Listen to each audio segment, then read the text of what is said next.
Hi, today is Father's Day, and I would like to share some of my thoughts about Father's Day, just like I shared some of my thoughts about Mother's Day last month. Mother's Day has always been challenging for me because it was always hard to find a card that I thought was appropriate for my mother, um, but it was especially so for Father's Day. Um, Very challenging. Um, I mostly remembered my mother's husband on Father's Day, mostly out of respect, maybe some guilt, because I didn't want him to feel left out either.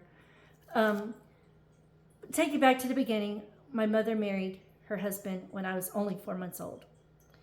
And I I firmly believe that my mother married him not because she loved him, but as a way to gain independence from her mother. Her mother supported us and kept us off of welfare. Um, so she married him, and a few months later, she found out she was pregnant with their son. And her husband adopted me before actually their first anniversary, wedding anniversary. So he was always dad to me. I didn't know anything until my mother broke the news to me when I was about 8 or 9 years old that he was not my real dad. And from my earliest memories, our home was fraught with uh, yelling, fighting. It was a very volatile environment, very chaotic. I didn't know any better. To me, that was normal. Um, but when I was about 8 or 9 years old, my mother broke the news to me that my dad was not my real dad. And I remember feeling deep down, I was actually kind of relieved, happy that he was not my real dad. Um, but I asked her questions, and I actually pretended to be upset because I was afraid that if I didn't act like I was upset, she would know that I was happy. I thought that she was expecting me to be upset. So I pretended to cry a little bit. And I asked her questions, who is my real dad? And she told me a story.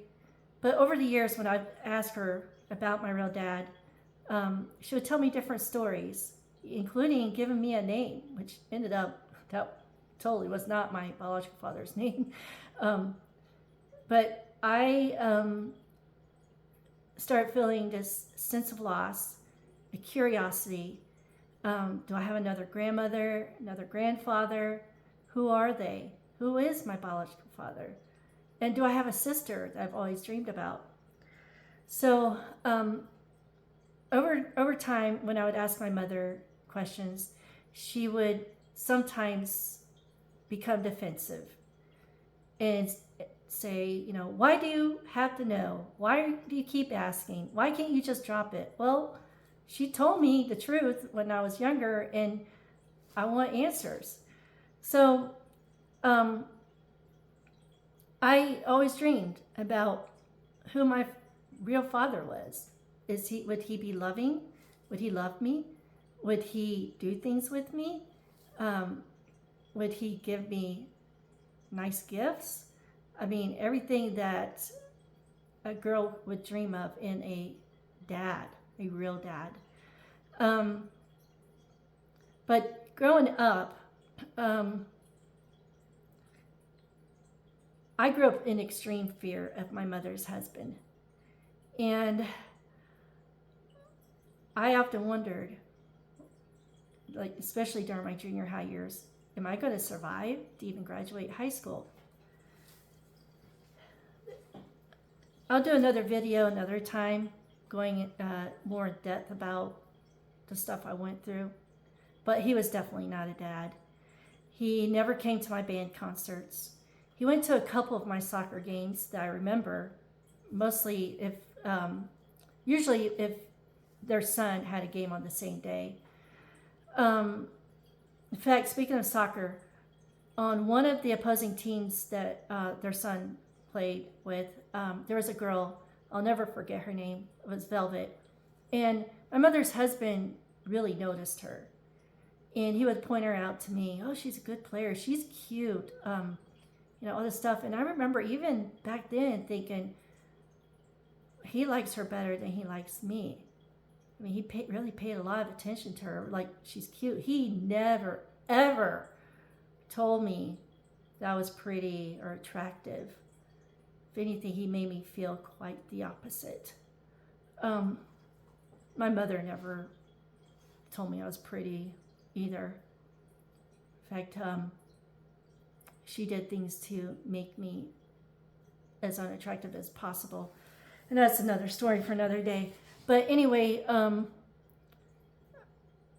later on, when his son had a second child, it was a girl. Actually, he has other kids that are secret kids, but the second one that I know of, it was a girl. And my mother's husband treated her like a little princess. I mean, she couldn't get away with, she could do no wrong. She got away with a lot more. Her teeth rot out of her head because he would give her candy all the time. Well, she was a beautiful little girl. And I even thought often, wow, that's the daughter that I never was for him. I mean, he spoiled her. None of those kids have anything to do with him or their father, my mother's son, or my mother. So that speaks volumes. I'm the only family member that they have any contact with. But anyway, that's beside the point. But as an adult, I still respected him, still had some fear of him, was intimidated, tried not to let that show. But he never was a dad. The only event that I remember him coming to, other than a couple of my soccer games, was graduating from high school.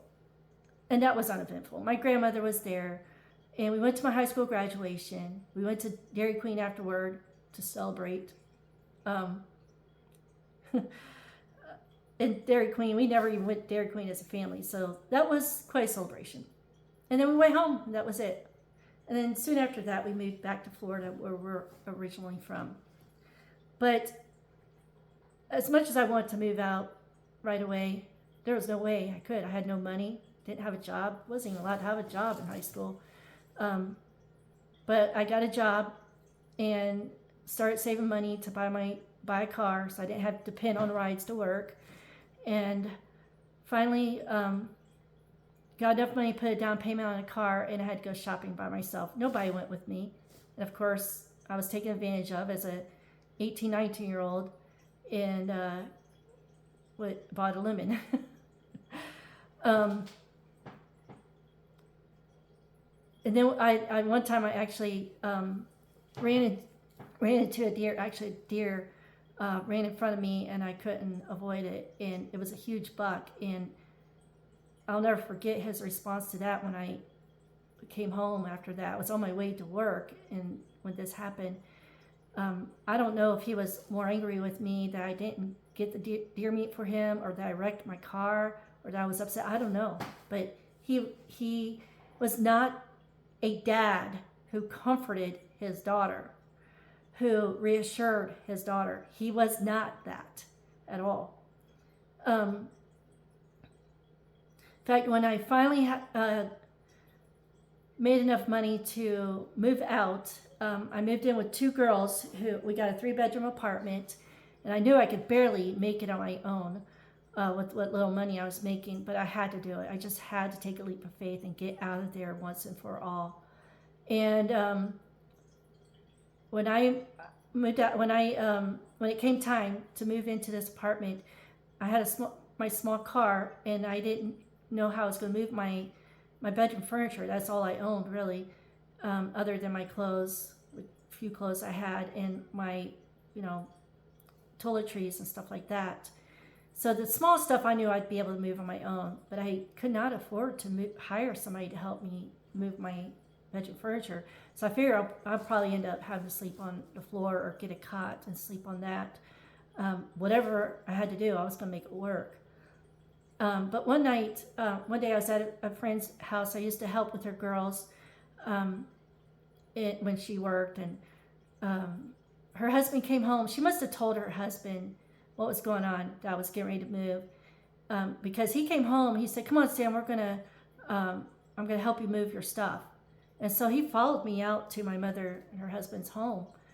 And we probably got it done. It seemed like pretty quickly, like maybe a half hour. We loaded up his truck with my bedroom furniture. He helped me dismantle my bed and got my dresser loaded up on there.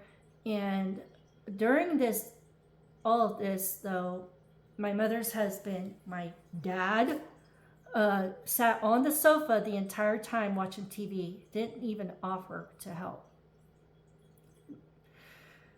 That's okay. But this man, Wendell, he has since passed away, but he drove all the way to my new apartment, which is quite a distance, and helped me unload into the apartment and when I went home. But I have never forgotten that. Never have I forgotten that. I've always felt like I could never pay him back for what he did for me. But when I look back at my mother's husband's behavior, I think he didn't like that because he was losing control over me. I don't know, really. But anyway, as an adult on my own, I was very emotionally immature because I was never taught to be an adult, never taught to grow up. I was kind of held back in that area, thanks to the abuse and mistreatment by my mother's husband and holding me back from things that I wanted to do. But because I was a good Christian girl and because I was taught about forgiveness, I forgave him and I learned to have empathy for him. And I still had respect for him. So I would still remember him on Father's Day with a card and a small gift. I couldn't afford a whole lot. Why should I have even done all that? Because honestly, the stuff they did for me pales severely compared to what they've done for their son. Everything I've done on my own, buying cars, buying homes, getting my own education, that's all me. None of them can take any credit for that. I did it all on my own with no help from them. But, as I got into adulthood and grew older, being on my own, I always drove out to their home to visit, the obligatory parent visits. They never came to my home. But I still, tried to maintain family relations, except for the period of time that I did estrange myself from my mother because I just got tired of being hurt by the way she neglected me, favored her son over me. It was very obvious. Even my grandmother knows it. But there's Ocean. Say hi, Ocean. My one-eyed cat. She's very sweet. But, I still called him Dad out of respect. But behind his back, I actually referred to him as my stepfather. And actually, my grandmother, once I, was 18, and I don't know why she waited till I was 18, probably because, same thing, respect. But she would refer to him as my stepfather whenever I was with her. And at first, it kind of bothered me. I'm like, well, he is my dad. He adopted me. And she was like, well, he adopted you. He's your stepfather. So thanks, Gramps, for being supportive of me in that area, even though I didn't realize it at the time. She knew what he was doing to me. She did. But anyway, he was not a dad at all. Nobody that I could call on for comfort, for advice, just even really chat with. And when I would try to talk to him, it was always very awkward because he was just the tone of his voice. A lot of people were afraid of him, actually. Even one of his neighbors told me he's not a very friendly guy, which is correct. So anyway, when I got into adulthood, and I started noticing, friends, dads, being so kind and loving and helping them in different ways, made me realize how much I'd missed out, what I missed. And it made me even wonder even more about my own biological father. And so life went on, and I still respected my mother's husband all these years, but 4 years ago, things started to change. And actually, at first, it looked like it was a more positive change. So I started helping my mother's husband with my mother. Her health was starting to decline, and her memory was starting to fail. And I helped him get her into specialists. I even helped him take his safe driving course after he had his license suspended after an accident that he was found at fault with, and even helped him try to avoid a potential lawsuit, which they didn't really have much at that time to lose anyway. But I was very helpful. I sacrificed my pet sitting business, time with my family. The only thing that I asked for was some reimbursement to help with my gas, because I lived 1,000 miles away, and he seemed okay with that. I never once took money from them for anything other than to help pay for my gas, and that didn't even fully cover my expenses. But I traveled several times over the next 2.5 years to take my mother to get her haircut, take her to specialists, and even move her into an assisted living apartment because he got tired of her being at home. During this time, he was very talkative with me, sharing things with me, and I was starting to let my guard down with him, which was a huge mistake. But I had hopes that, wow, he's depending on me to help him, he's trusting me. And I really thought that we were developing a real father-daughter relationship for once. I wasn't feeling as scared of him. And then almost a year ago, his demeanor towards me started to change. At this point, my mother was already in her apartment over a month. Well, she's no longer in there. He yanked her out because he has to have control over everything. But that's beside the point. But anyway, he started accusing me of stealing from them. And I don't know how, because I helped their bank account grow almost $100,000 in those 23 months since all this had started. And then I understood that his brother was getting involved. His brother has done the same thing to other family members. So it's not me, it's them. They are narcissists. They're master manipulators. And my mother and her husband's son is the same exact thing. So the apple doesn't fall far from the tree. They're just like their own father. And my cousins on that side of family have said the same thing.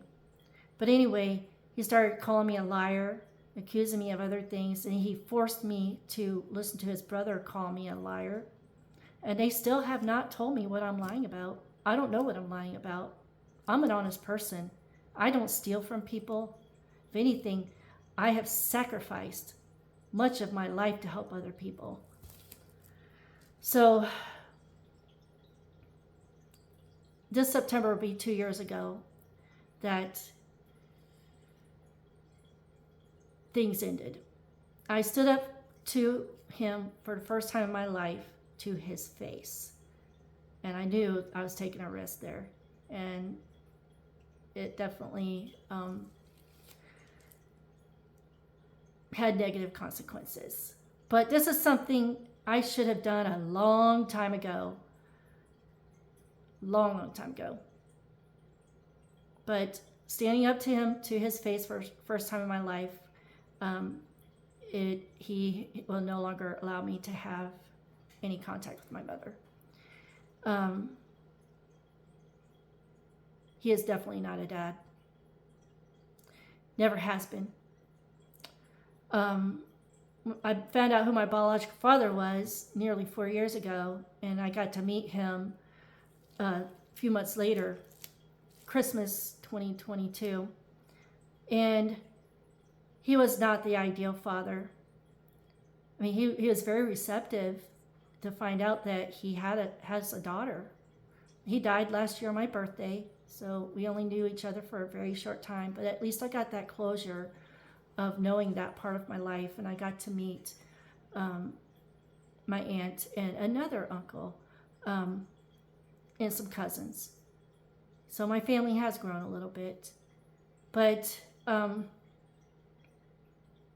I did, those couple years I knew him, I did wish him a happy Father's Day, and I loved him, and but I knew that even though he was not the ideal father, I do know that he would not have abused me like my mother's husband did. If anything, he would not have been involved in my life. His sister had already told me that he wouldn't have been involved because he was a bit wild himself and very unsettled. So either way, I was screwed when it came to the dad department. And, I see these dads who take their kids to the park, who read to them, who even pray with them, who reassure their kids, who really love on their kids unconditionally.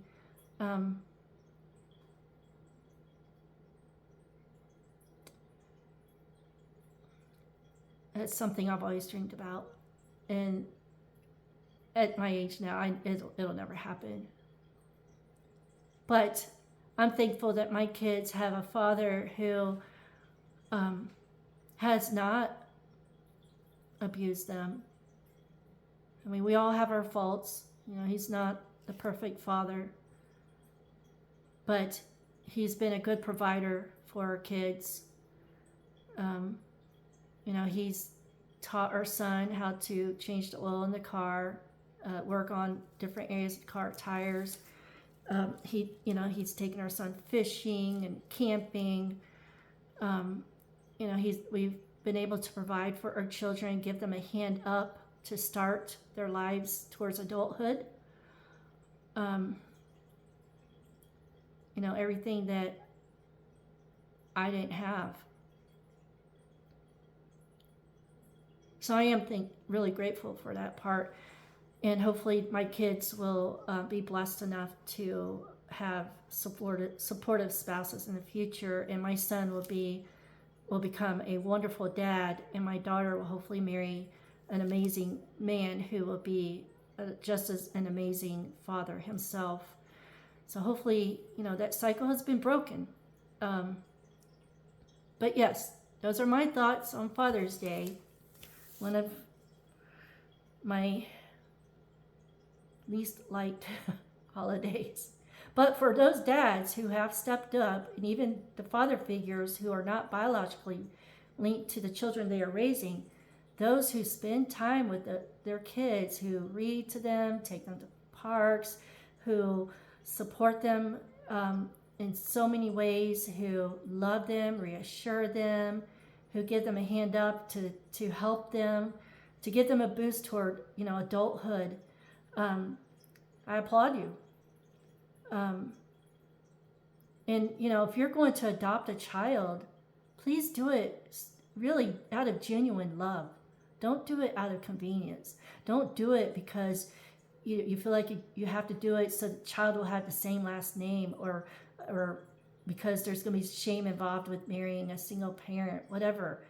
If you adopt a child, that child needs to feel like they are part of the family, no matter the genetics.